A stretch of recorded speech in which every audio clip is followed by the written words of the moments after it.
En la hora de la verdad y con el patrocinio del Banco Popular, siempre se puede, somos Grupo Aval, llega el editorial de Fernando Londoño.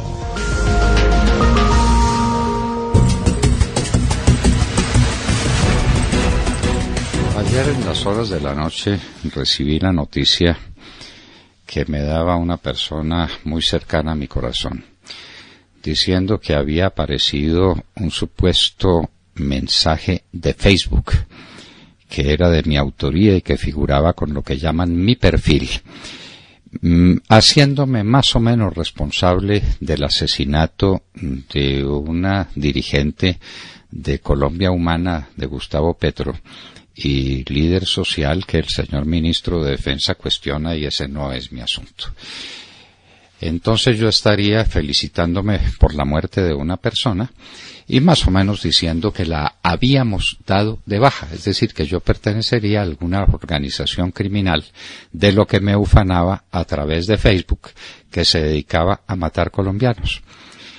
La patraña era tan burda que suscitó una reacción que quiero agradecer de miles de personas.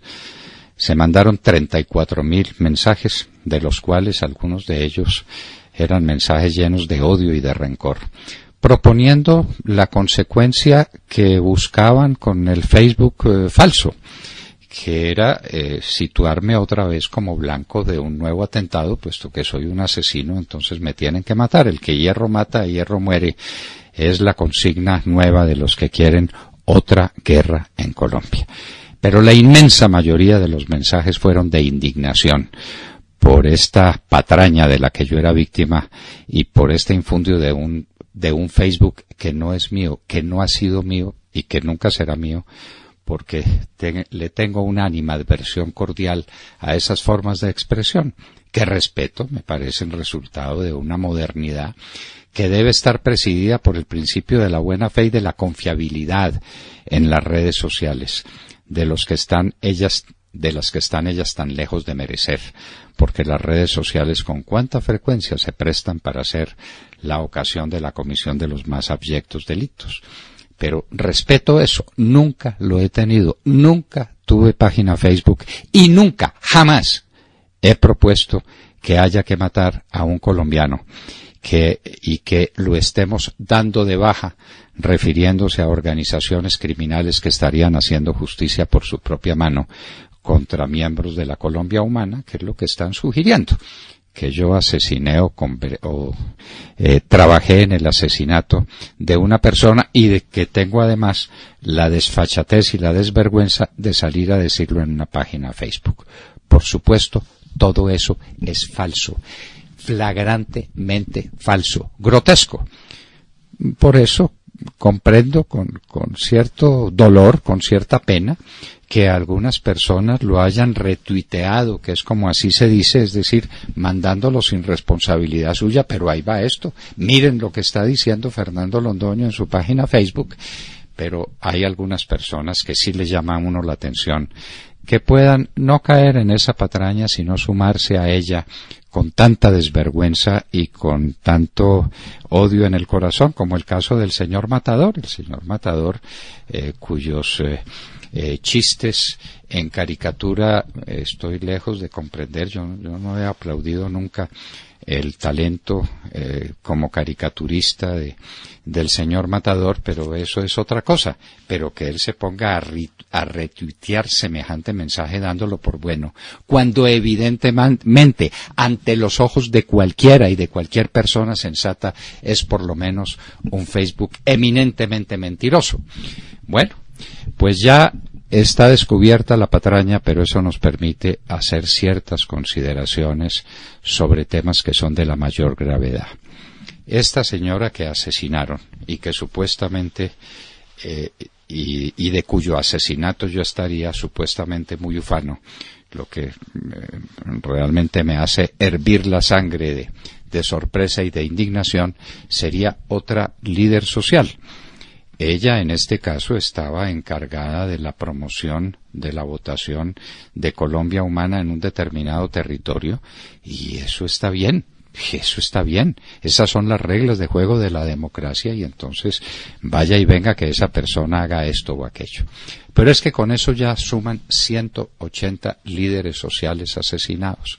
Siempre cuando nos referimos a esas noticias que nos llenan de dolor y nos llenan de espanto por lo que está sucediendo, decimos, ahí está la paz de Santos, ahí está la paz que dejó detrás de él. ¿Por qué?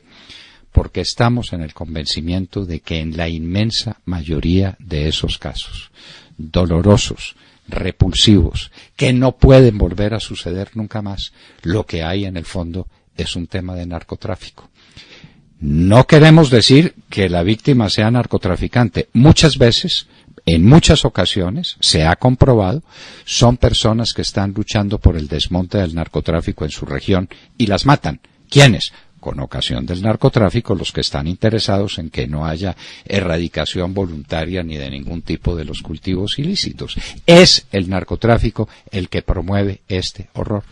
Entonces, lo primero, lo que hay que recordar otra vez, es que el narcotráfico es el combustible que alimenta todas las guerras, como lo dijo el presidente Álvaro Uribe Vélez, que dicho sea al pasar, se puso al frente de la restauración de mi nombre ante el falso mensaje electrónico que se me estaba atribuyendo.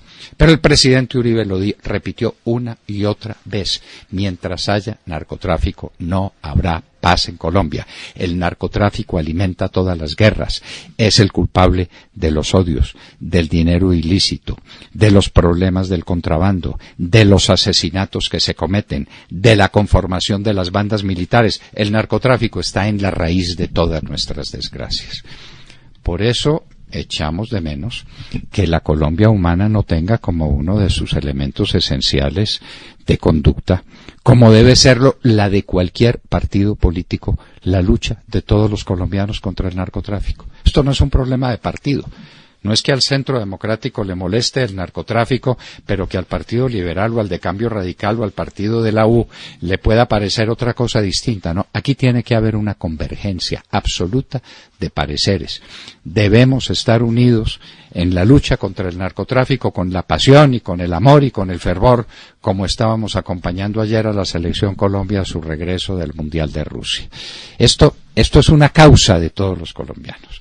Al señor Petro le ha faltado decirles a los colombianos con toda franqueza si condena o no condena el narcotráfico y a los narcotraficantes. Si le parece una conducta absolutamente insostenible, ¿dónde está la fuente de la mayoría de nuestros males?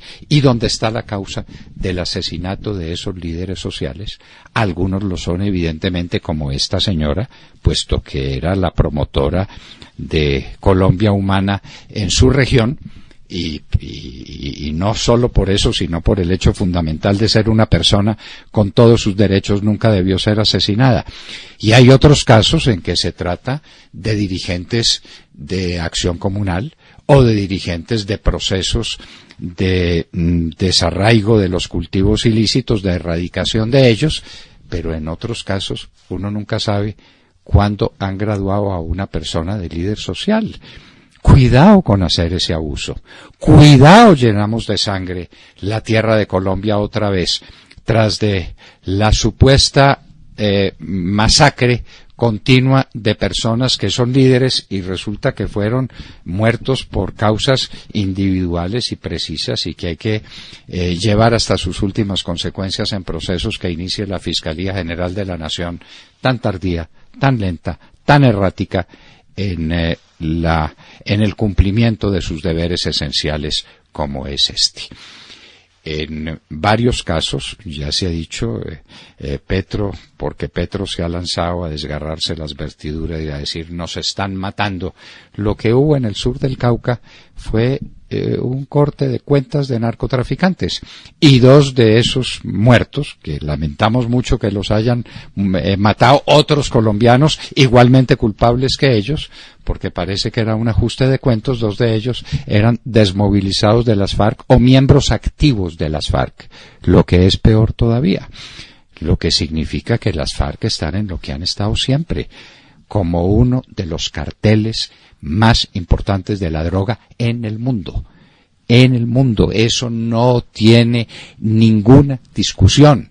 Y por eso el señor Santrich va a ser extraditado, y por eso Rambo va a ser extraditado, y por eso vendrán las solicitudes de extradición de muchos otros dirigentes de las FARC. No porque sean dirigentes de un partido político que quiere reincorporarse a la vida civil en las condiciones que sean, sino porque son delincuentes narcotraficantes. Aquí estamos pisando un terreno supremamente complejo. Estamos en arenas movedizas. Están incitando a la violencia. Esos discursos de Petro han de entenderse en lo que significan como retruécano, como un recurso de esos que se usan para promover exactamente lo contrario de lo que se quiere decir. Él dice que hay que estar alerta, que se van a defender, que van a luchar, porque los están matando, porque están matando a la Colombia humana. Eso no está probado ni tiene sentido. Díganos, ¿para qué quieren los ganadores de unas elecciones matar a los que la perdieron? Es que es carente de todo sentido, carente de toda sindéresis política. Nadie quiere matar a los partidarios de la Colombia humana, nadie que yo sepa. Y lo que está pasando es el resultado de una expansión del narcotráfico cuyas trágicas consecuencias el país está viviendo. Y el doctor Petro no se puede poner a la cabeza de una legión de narcotraficantes para justificar su derrota o para llamar a un enfrentamiento, a una resistencia, como él lo sabe, cuando ya hemos dicho aquí, en estos micrófonos, que todas las resistencias conocidas en la ciencia política han sido resistencias armadas y violentas, como lo fue la resistencia francesa en la época de la invasión alemana. Eso está conocido, eso se sabe. Petro está jugando con fuego, nos está poniendo a jugar con fuego, y ahí van los seguidores de Petro, porque no tenemos ninguna duda de que ese Facebook falso que me inventaron proviene de allá, de gente que seguramente no tiene ninguna conexión personal con Gustavo Petro, pero que ha resuelto decir, como La Hora de la Verdad y Fernando Londoño son adversarios de Gustavo Petro, entonces les vamos a imputar el asesinato de una dirigente nuestra, a ver eso qué reacción produce, cuando es tan fácil prever qué tipos de reacciones son esas y a qué consecuencias nos estamos sometiendo y a qué dolores nos estamos enfrentando. De manera que es la hora de la reflexión, es la hora del análisis, es la hora de la ponderación. Elementos a los que tampoco es llegado el señor Gustavo Petro, pero antes de que sea demasiado tarde, que se detenga y reflexione, y que dejemos esta loca carrera hacia el abismo. Acabo de ser víctima de un abuso, de un ataque, de un atropello. Por ahora no acudo a la Fiscalía General de la Nación porque sé que es perder el tiempo, pero no vale la pena.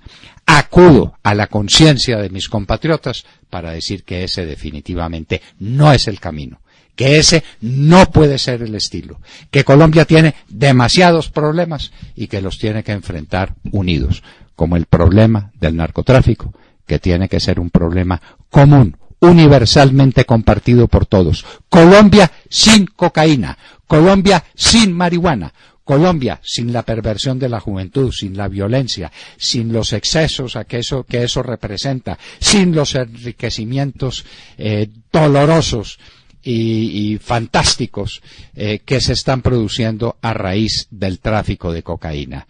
Y no nos dejemos enredar. Aquí no hay una guerra contra líderes sociales, aquí hay un problema sociológico de otras dimensiones que hay que estudiar con cuidado, con cautela, con grandeza de alma y sobre todo con algo que está faltando tanto a la hora de hacer y de decir estas cosas, con patriotismo. Escuchábamos el editorial del doctor Fernando Londoño Hoyos en La Hora de la Verdad. Son las 7 de la mañana, 23 minutos. Antes, ahorrar sonaba así. Ahora suena así.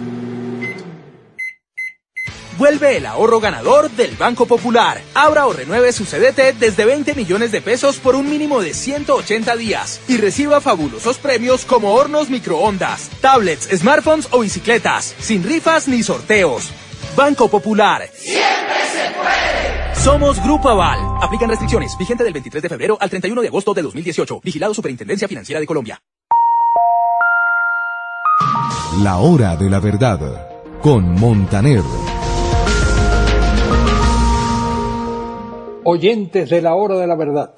El general Humberto Ortega Saavedra, hermano de Daniel Ortega, presidente de Nicaragua, le ha escrito una carta a los participantes de un precario diálogo propiciado por la Iglesia Católica Nica.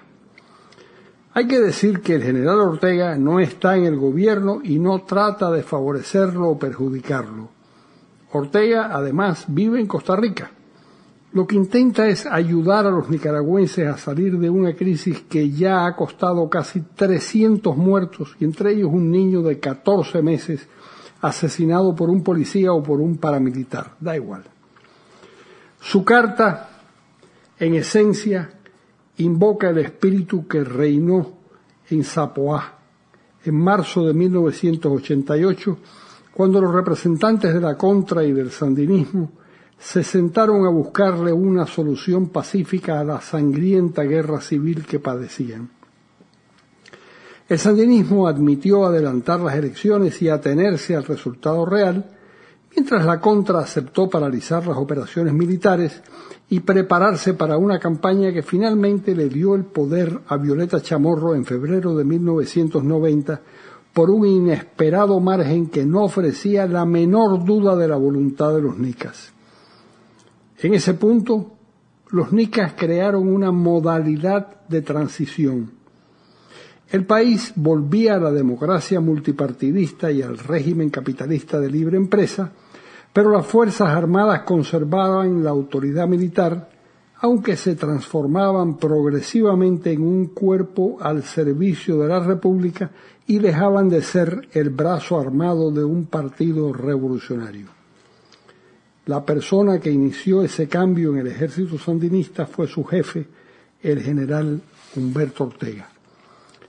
Ante el planteamiento de Humberto Ortega, hay personas de la oposición que piensan que se trata de un elemento de distracción para ganar tiempo y conseguir que Daniel logre calmar la situación y superar la crisis. En general, esos opositores, que yo creo que muchos de ellos tienen muy buena fe, piensan que Daniel Ortega está decidido a mantener el poder a cualquier costo. Suponen que Daniel y su mujer Rosario Murillo están dispuestos a matar o a dejarse matar por ocupar la casa de gobierno, pero nunca cederían la autoridad. Lo hicieron en 1990 porque los rusos les notificaron que se acabaría la ayuda militar y porque pensaban que ganarían las elecciones, que eran lo que les decían los sondeos. Ahora tampoco tienen el favor de los rusos y los chinos no quieren meterse en ese avispero. Solo los respaldan Cuba, Bolivia y Venezuela, 3 países menesterosos, aunque Cuba les ha ofrecido ayuda de la contrainteligencia para controlar a las Fuerzas Armadas, pero sería muy estúpido que Daniel lo aceptara. El sandinismo, o lo que Daniel represente, tienen en contra a los estudiantes, a la iglesia, a los empresarios, a las Fuerzas Armadas, a la Embajada de Estados Unidos, a la OEA y en general a los países que se oponen militantemente a Venezuela. Es decir, la carta de Humberto Ortega posee una carga de sensatez indudable para evitar que Nicaragua se convierta en un país inviable como lo fueron o lo son Eritrea, el Congo o Somalia, en su inevitable paso, en el caso de Nicaragua, en su inevitable paso previo al fin del régimen. Ojalá que Daniel Ortega atienda las razones de su hermano Humberto y esté dispuesto a hacer las maletas si eso es lo que el país le indica en unas elecciones próximas, limpias y abiertas. Les habló Carlos Alberto Montaner para La Hora de la Verdad. Radio Red de RCN. Grandes audiencias en La Hora de la Verdad. Al oído.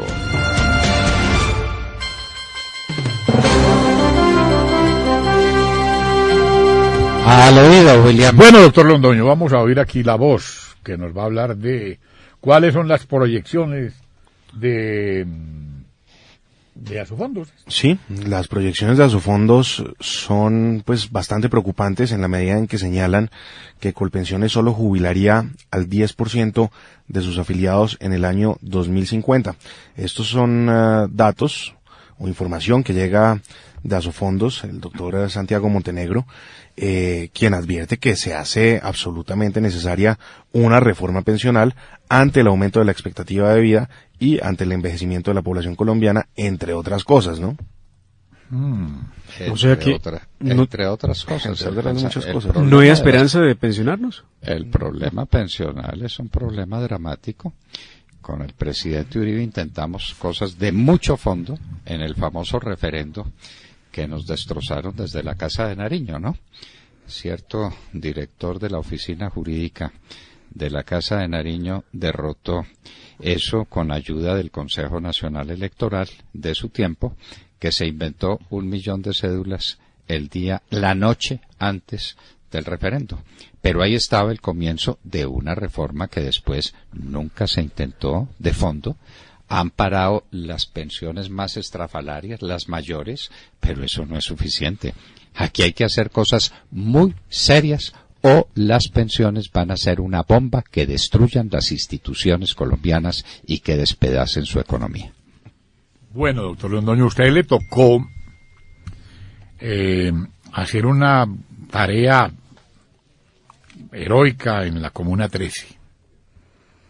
Ahora se denuncia que esto está sumamente delicado, porque el narcotráfico y la delincuencia común están metidas allá, en la Comuna 13 de Medellín. Delincuencia común asociada al narcotráfico. Sí, señor.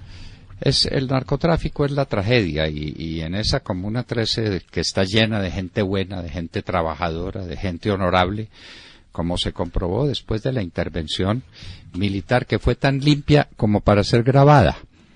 Es que la grabó el propio Estado, los propios organismos de seguridad, que atacaron los bandidos que estaban con fusiles en la mano en la Comuna 13, haciendo invivible de esa gente.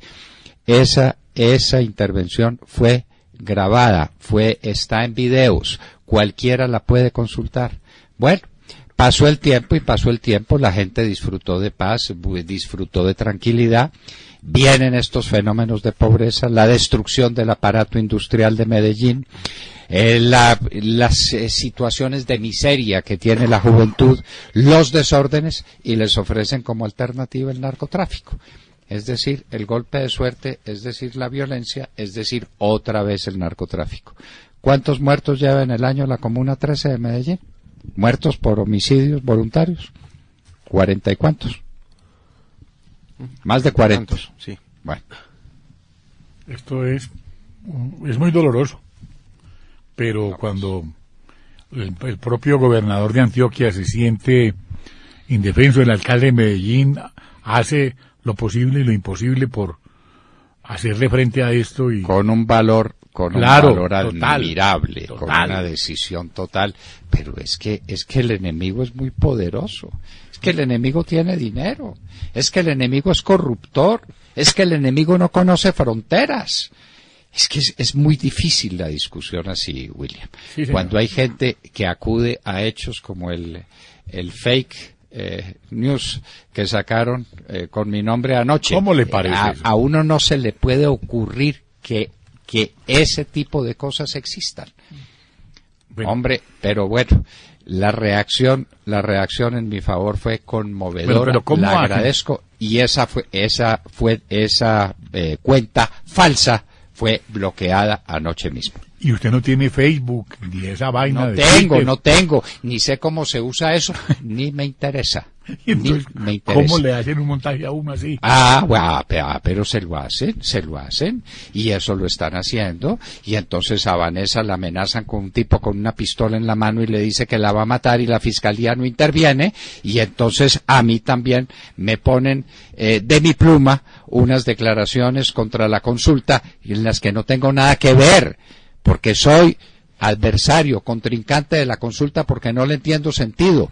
pero de ahí a que yo vaya a atacar a la señora Claudia López y a la señora Lozano porque vivan de una manera o de otra, pero por Dios, profundo respeto a la manera como cada uno quiera vivir, pero sobre todo, si me opongo a la consulta, me opongo por razones prácticas, por razones jurídicas profundas. Me parece una locura que le quieran bajar el sueldo a los congresistas y de paso bajársela a todos los funcionarios del Estado y no se han dado cuenta. Bueno, pues entonces, ¿para qué estamos aquí? Sino para advertirle a la gente las cosas que van a pasar. Entonces usted le baja el sueldo a los congresistas, automáticamente se los baja a las altas cortes. Como se los bajó a las altas cortes, se lo baja a los tribunales. Como se lo bajó a los tribunales, se lo baja a los jueces. ¿Eso conduce a la lucha contra la corrupción? No. ¿El que tengamos jueces mal pagos y magistrados mal pagos y congresistas mal pagos y ministros mal pagos? Pero por favor. Entonces, esos son mis argumentos, pero no esa imbecilidad que también pusieron en mi nombre. Es que ya me escogieron pues como caballo de batalla por razones que conozco. Entonces, o me ponen una bomba cuando voy en mi carro, o me atacan de esta manera. Si lo quieren matar hasta moralmente, pues. No, y la conducta baja y rastrera de matador, porque, a ver, yo puedo entender que una persona de pronto que no conoce al doctor, o que no tiene ni idea y que solamente lo conoce de nombre, pueda haberse confundido, haber dicho, bueno, tal vez esto es cierto. Pero, obviamente, Matador sabe que esa cuenta es falsa, obviamente sabe que el doctor no puede escribir de esa forma y que jamás diría algo así. Que lo comparta es una actitud demasiado reprochable y demasiado baja, porque entonces mucha gente que lo sigue a Matador ve eso y dice, bueno, si Matador lo retuiteó debe ser porque es cierto.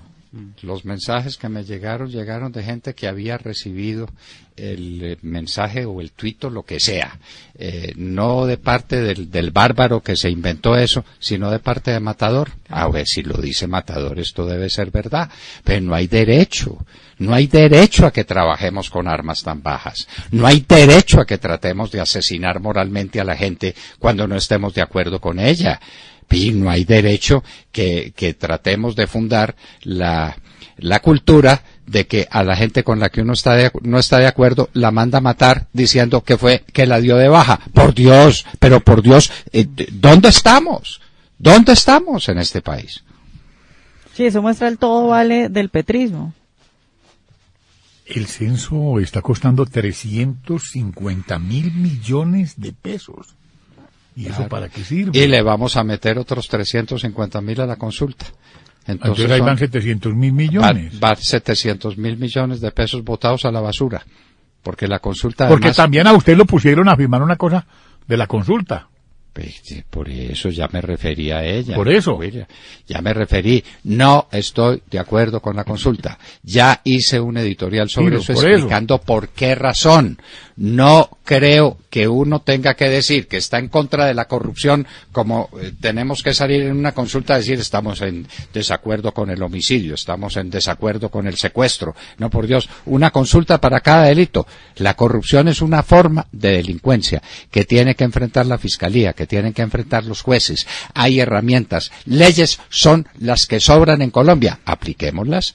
No estoy de acuerdo con eso, pero ponen en mi pluma una cosa mal escrita y terrible, donde aprovecho el tema de la consulta para atacar a Claudia López y Ángela Lozano. Pero por favor, y entonces ahora me inventan una cuenta que nunca tuve para decir que estoy muy de acuerdo con la baja de la directora de Colombia Humana en no sé qué lugar de Antioquia, es que ya no sé de dónde, de Antioquia, pero por favor, ¿cuándo se me ha ocurrido semejante cosa? Ah, no, pero tranquilamente lo montan, a sabiendas de que como no hay fiscalía, de que como no hay jueces, de que a nadie le interesa esto, entonces lo pueden hacer impunemente. ¿Y cuántas cosas más no van a hacer también impunemente? Pero vaya alguien suplante o utilice el nombre de otros periodistas. Sí, periodistas. Y verá usted el escándalo enorme que arman en toda Latinoamérica porque utilizaron el nombre de este o aquel periodista para decir algo que no es cierto. Por eso. Y entonces tenemos una CIP, una Sociedad Interamericana de Prensa, que protesta y está muy bien que protesta cuando asesinan a un periodista, pero con la condición de que sea de izquierda. Si le ponen una bomba a lapa a un periodista de derecho, entonces la CIP guarda silencio. Ese es el poder moral que la CIP tiene. Esto no puede ser. Aquí hay que hacer un replanteamiento a fondo de las cosas. Y tenemos que hacer controversia política y discusiones políticas y no estar de acuerdo con el modelo de desarrollo, con el modelo de justicia que tenemos, con los problemas carcelarios, con 1000 cuestiones en las que estamos en desacuerdo, pero sin matarnos y sin conducir a este extremo al que nos quieren conducir. Lenín Moreno emplaza a Correíta y ¿en qué va lo de Balda? No, pues lo de Balda se está complicando porque no... ¿Complicando? Sí, se está complicando porque él no va a llegar nunca a Quito. Correa no va a llegar a Quito nunca tendrá que purgar una condena si se le condena. Reausente. Pues es difícil que lo manden, pero la esperanza nunca se pierde, ¿no? Porque lo mismo decían, por ejemplo, de Puigdemont, que nunca lo iban a mandar a España, y ya parece que eso va funcionando, entonces pues... Bueno, pero mire usted que hay una pena que es la pena del destierro. Es la peor. Que para los griegos es la peor de todas las penas que se podían imponer. El ostracismo. El ostracismo. Sí, pero además no es una cosa... El destierro, y Correa se autocondenó al destierro. Claro, quedaría desterrado. Lo que sí avanza de nuevo en Colombia en la Fiscalía es la solicitud de 3 capturas. Se trataría de los integrantes de la Policía de Ecuador que estuvieron aquí, y la Fiscalía colombiana los está solicitando la captura de estos 3 policías ecuatorianos que participaron en el secuestro del exdiputado Fernando. Y que traigan las declaraciones que dieron en el Ecuador. Todo eso no lo puede. Claro, porque ellos ya han colaborado con la justicia ecuatoriana, pero entonces la idea es que ahora los manden de Ecuador a Colombia para que colaboren aquí y pues aquí también rindan cuentas por lo que hicieron. Claro, porque las declaraciones bajo juramento que dieron ante la policía, ante las autoridades judiciales del Ecuador, no existen. Como no existieron los famosos documentos electrónicos de Raúl Reyes para la Corte Suprema. ¿Qué pasó con eso? No existieron. La farpolítica nunca existió porque esos documentos estaban, se le rompió la cadena de custodia, y aunque fuera cierto lo que decía allí, el debido proceso le amparaba el derecho a los que estaban sindicados en esos documentos. Yo recuerdo que aquí en este medio, un señor de apellido Ibáñez, presidente de la Corte, dijo que ahora se arrancaba la farpolítica desde la Suprema. ¿Nunca arrancó? Y nunca arrancó.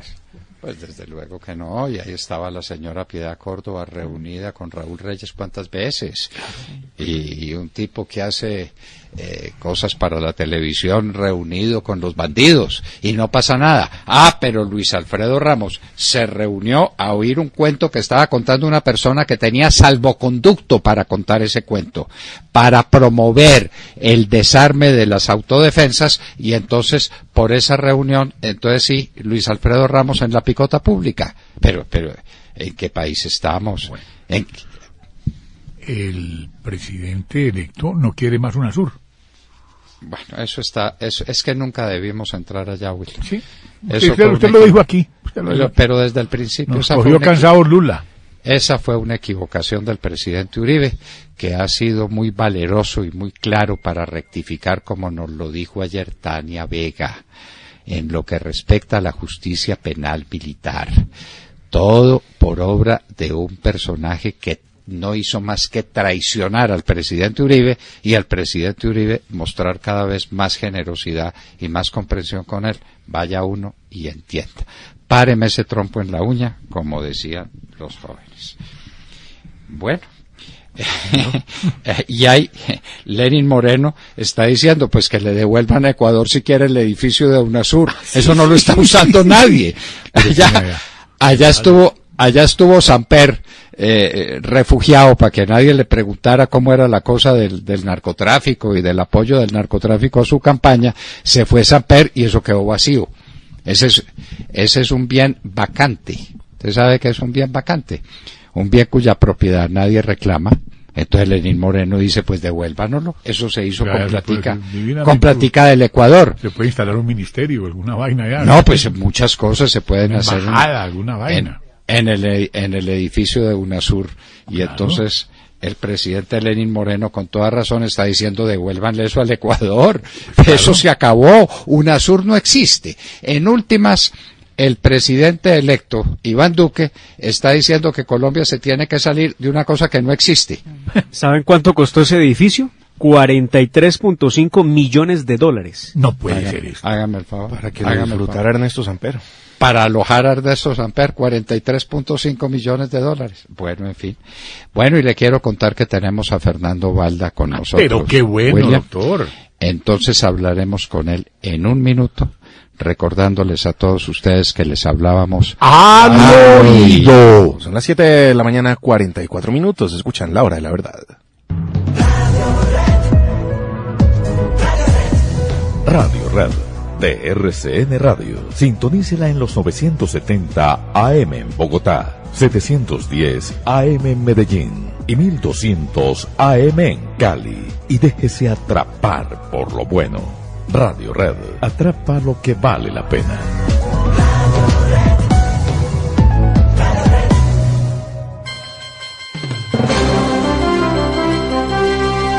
Uno creería, queridos oyentes, que si a Rafael Correa lo fueran a juzgar, lo juzgarían por lo esencial.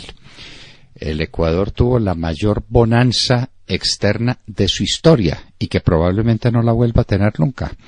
Con unos precios gigantescos del petróleo, la economía ecuatoriana depende de manera muy importante del petróleo. El país se enriqueció, recibió cantidades ingentes de dinero y Rafael Correa los desapareció. Acabó con todo eso, de eso no quedó nada. No quedaron, como dice William Calderón, ni tiras de piel ni cadáveres de cosas, recordando el Anarcos de Guillermo Valencia. Pero se tenía que enredar.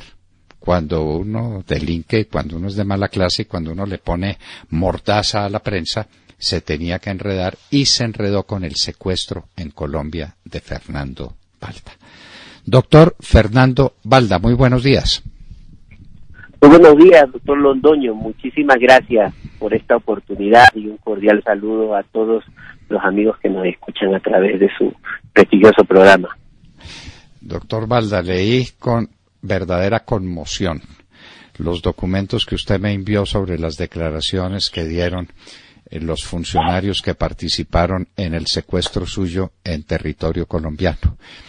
Ya tenemos la noticia de que el señor Correa dice que desprecia lo que se está haciendo allá en Quito porque se trata de un complot en contra suya, pero hasta donde sabemos no se refiere para nada a las pruebas que hay de la manera como participó directamente su gobierno en el secuestro suyo aquí en territorio colombiano.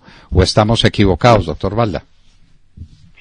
Así es, efectivamente, doctor Londoño. El expresidente Correa ha decidido ejercer una especie de defensa mediática a través de Twitter, de Facebook, de redes sociales o entrevistas, pero no ha decidido venir al Ecuador a darle la cara a este proceso judicial. Él ha optado por tratar de denigrar a la víctima, desacreditar a la víctima, desacreditar a la autoridad que lo está juzgando. Imagínense que ha dicho que el fiscal general del Estado ecuatoriano es ilegítimo, que no tiene autoridad para procesarlo. Hace unos días había dicho que lo mejor que le quedaba a la justicia era la Corte Nacional de Justicia y que él esperaba que esto llegue a la Corte Nacional de Justicia porque ahí sí lo iban a procesar y a juzgar bien como corresponde. Sin embargo, ahora que la jueza de la Corte Nacional de Justicia dicta medida de prisión contra él, acepta la vinculación como autor intelectual del secuestro, bueno, pues ahora también denigra a la jueza, también habla déspotamente de ella, y ese es el único tipo de defensa que él tiene, porque la mediática, la de la calumnia, la evasión, porque en derecho no puede demostrar su inocencia, al contrario, está demostrada a la sociedad su culpabilidad en los hechos que llevaron a mi secuestro en Bogotá el 13 de agosto del año 2012. De manera que eso está probado y eso es un hecho. Aquí los colombianos nos preguntamos, ese secuestro suyo aquí en las calles de Bogotá, uno de los acontecimientos policivos más dramáticos de la historia, a un taxista valeroso se le debe que se iniciara la reacción y que la parte de la policía que no estaba comprometida en su secuestro lo rescatara de las manos de sus plagiarios. Pero, ¿qué se sabe o en qué se ha adelantado sobre la participación que tuvieron en Colombia las autoridades colombianas en el secuestro suyo?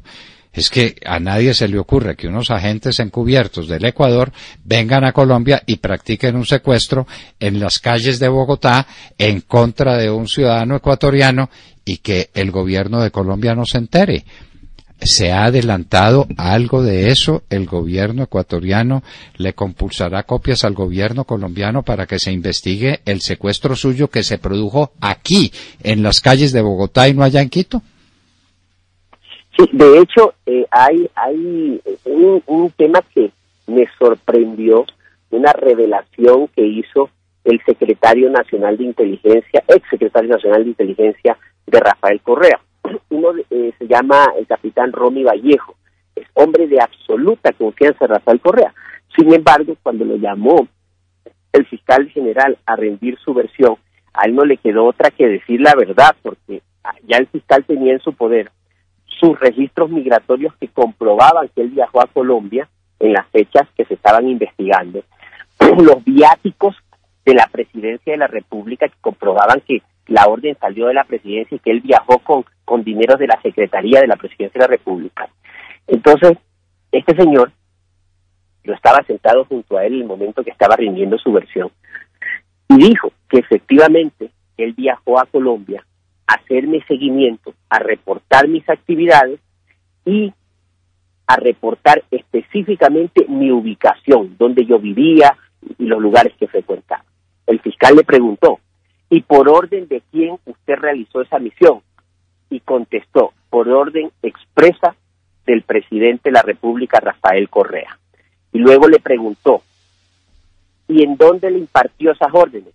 Me las impartió en el despacho presidencial. ¿Y de qué manera se las impartió? Y dijo, me las impartió de manera verbal. Y para realizar esa misión, preguntó el fiscal, ¿con qué contó? ¿Qué tipo de logística? ¿Cómo se movilizó? Y dijo pues que se había movilizado con viáticos que le habían dado desde la presidencia de la República. Esta versión escandalizó al país porque días antes había rendido versión el expresidente Rafael Correa desde Bélgica a través de videoconferencia frente al fiscal general. Y en esa versión él dijo que desconocía cualquier hecho vinculado a mi secuestro, que él no tenía conocimiento de ningún seguimiento, espionaje o misión para ubicarme en Colombia. Sin embargo, su mayor hombre de confianza, el jefe de su inteligencia, aquel que le hablaba al oído al presidente Correa, lo tiró al agua, lo contradijo, lo delató. ¿Qué sucede después, doctor Londoño? Que cuando Correa se ve evidenciado por las declaraciones de su jefe de seguridad, resulta, porque al momento que dio estas declaraciones, Romy Vallejo era el jefe de seguridad de la presidencia. Entonces recula, cambia su versión, pero ya no lo hace ante la autoridad, lo hace en redes sociales y empieza a decir que sí, que efectivamente él, y esto es lo que le importa mucho a Colombia, ojo con lo que voy a decir, que efectivamente sí, él envió a Romy Vallejo a Colombia para reportarle mi ubicación, pero que no era para secuestrarme, sino para tratar de gestionar mi deportación. Entonces a Romy Vallejo se le pregunta, ¿y usted cuando vino a Colombia, cuando fue a Colombia, quién le colaboró allá? Porque solito no pudo haber hecho todo ese operativo. Y es allí cuando nombra, y dice que quien le colabora para ese operativo es un general de nombre Jorge Vargas, que según Romy Vallejo en ese entonces era el director de la DIPOL colombiana, creo que es la Dirección de Policía de Inteligencia de la Policía Colombiana.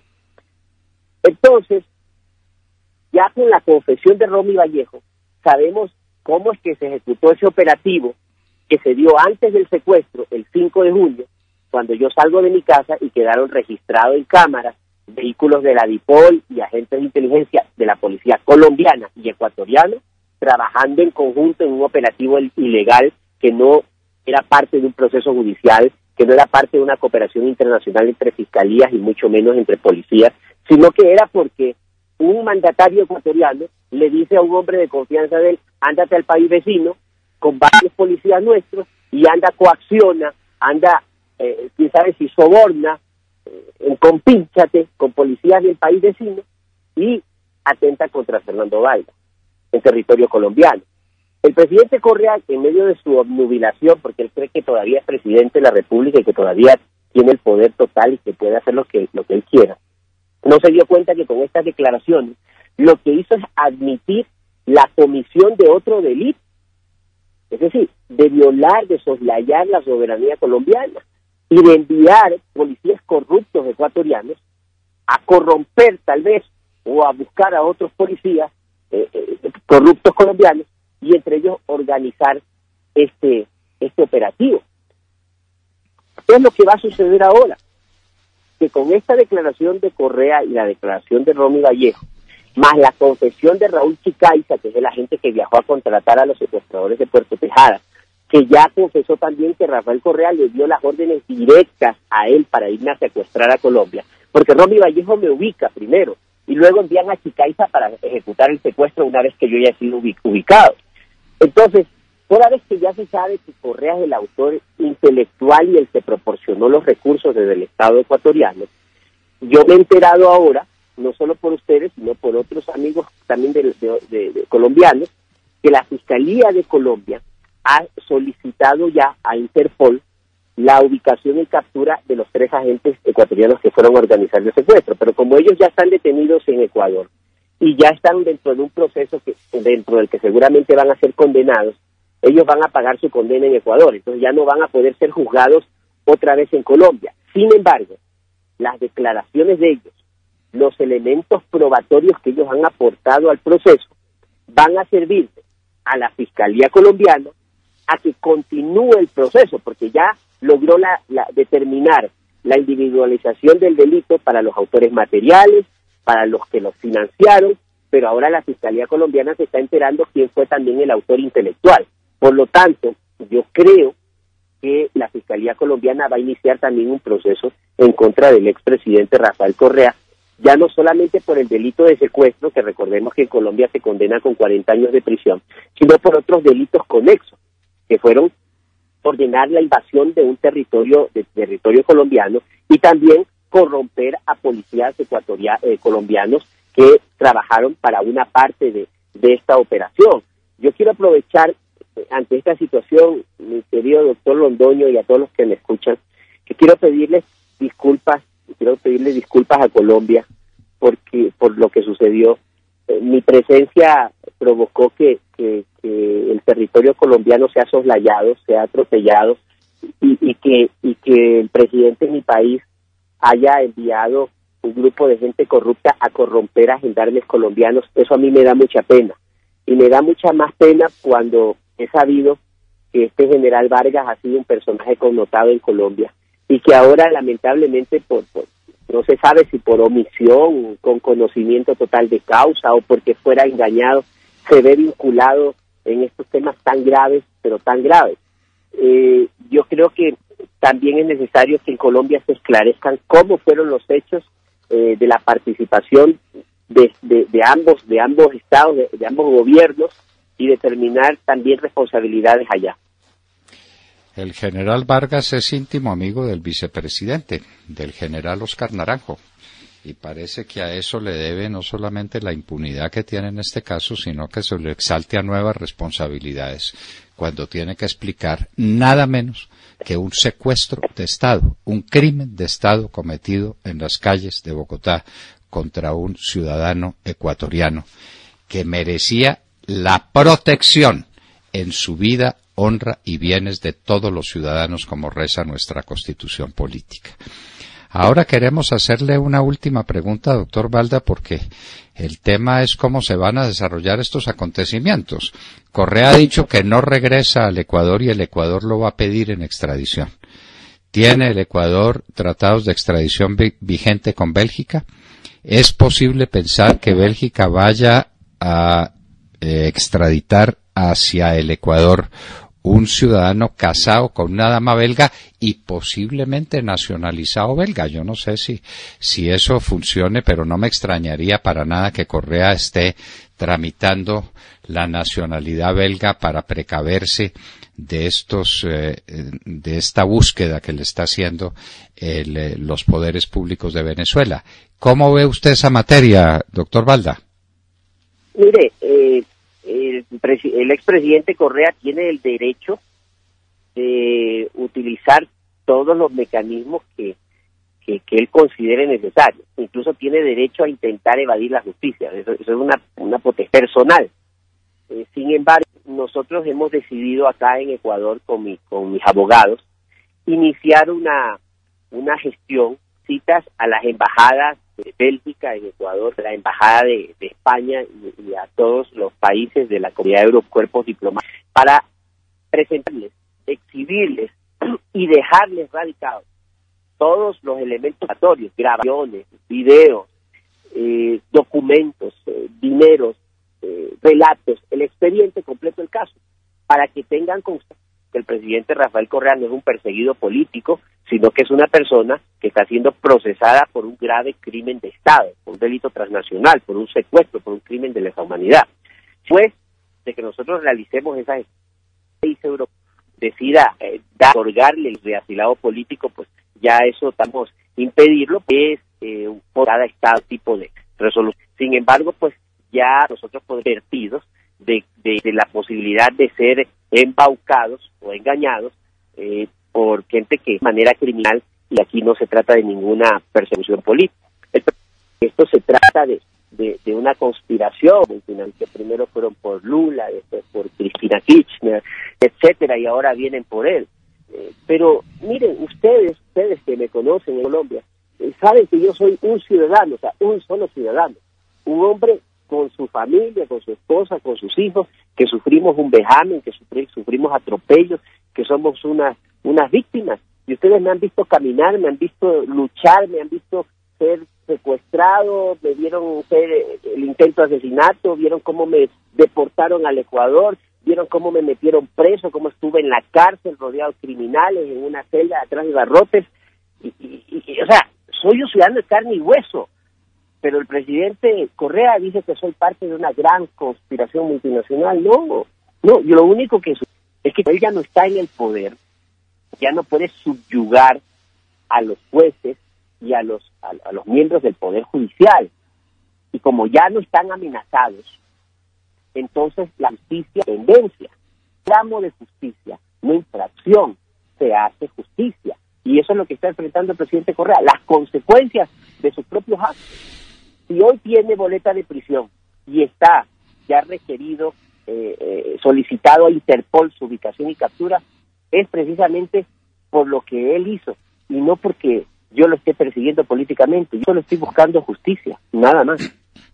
Nada más y nada menos que justicia es lo que se está pidiendo en este caso, y aquí en Colombia tenemos que ser no solamente reflexivos sobre la materia, sino que tenemos que ser coherentes con nuestro Estado de Derecho. Aquí se cometió un delito de secuestro, y ese delito de secuestro infame es delito de lesa humanidad.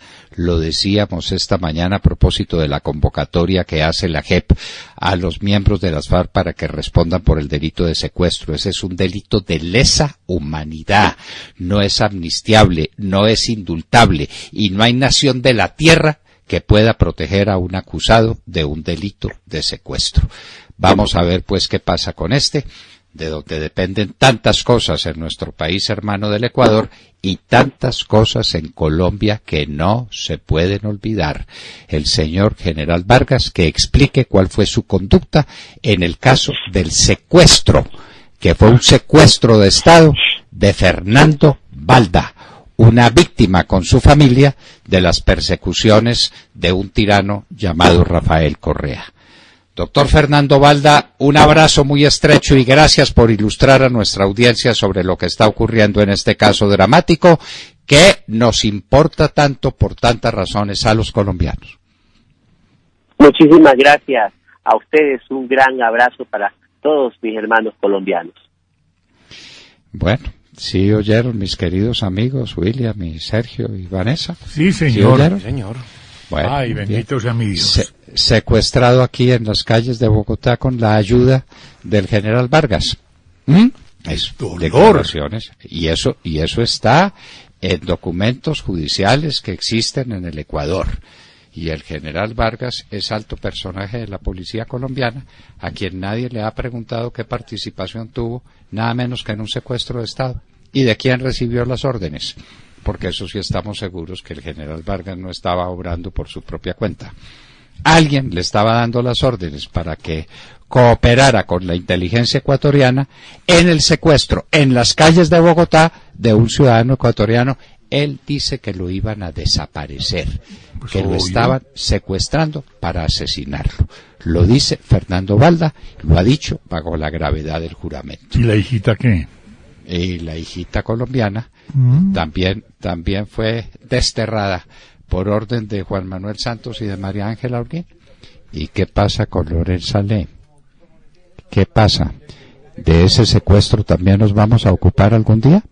¿De ese secuestro cometido en las calles de Bogotá sin ninguna orden judicial, sin ningún apercibimiento de autoridad judicial ninguna, ni de Venezuela ni de Colombia?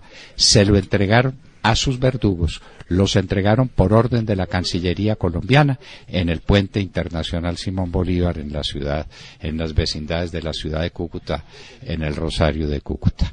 De manera pues que en eso estamos. Vamos a ver lo que le iba a pasar, ¿no? Porque nadie puede decir que es que Santos no sabía lo que le iba a pasar a Lorenza Salé. Pero Lorenza Salé pues no era el abogado del sátrapa. No, Fernando Balda. Perdón. En el proceso de sucumbidos. Se me confunde esta vaina. Claro, que fue el abogado de Santos. En el proceso de sucumbidos. Entonces uno cómo hace para conducir, empandeyucar y abogado, al que le quitó el proceso y secuestrar a alguien así. ¿Esto cómo es? Es que la maldad puede llegar hasta allá. No. Hablando de traiciones y traiciones, Ave María por Dios, Ave María por Dios. Bueno, en todo caso, les habrá quedado a ustedes claro, tenemos los documentos oficiales donde estas cosas que dice Fernando Balda quedan condensadas. Tenemos, Fernando Balda no los mandó en copia, donde están las declaraciones de estos funcionarios ecuatorianos que dijeron Rafael Correa nos mandó a Bogotá a hacerle seguimiento a Fernando Balda para secuestrarlo y nos mandó a Bogotá para que lo secuestráramos y entramos en contacto con la policía de Colombia para secuestrar en las calles de Bogotá a un ciudadano ecuatoriano llamado Fernando Balda. Y obviamente la policía colombiana no podía actuar sino por orden del presidente de la República en un caso de tanta gravedad. Saquen ustedes las conclusiones. Doctor Santos, algún día tendrá que enfrentar usted estos casos de secuestro cometidos en las personas de Fernando Balda, Gabriel Valles y Lorenza Salé, los dos últimos ciudadanos venezolanos secuestrados por usted en Bogotá para congraciarse con el régimen de Venezuela, y Fernando Balda también secuestrado en las calles de Bogotá y después enviado como secuestrado por orden suya, sin orden judicial, sin ningún mecanismo vigente en el derecho internacional público para entregárselo a su enemigo político, el presidente Rafael Correa. Fernando Balda, exdiputado ecuatoriano y preso político que fue del gobierno de Rafael Correa, secuestrado porque estuvo secuestrado en las calles de Bogotá con participación de la policía colombiana, estaba con nosotros en la hora de la verdad. Son las 8 de la mañana, 8 minutos.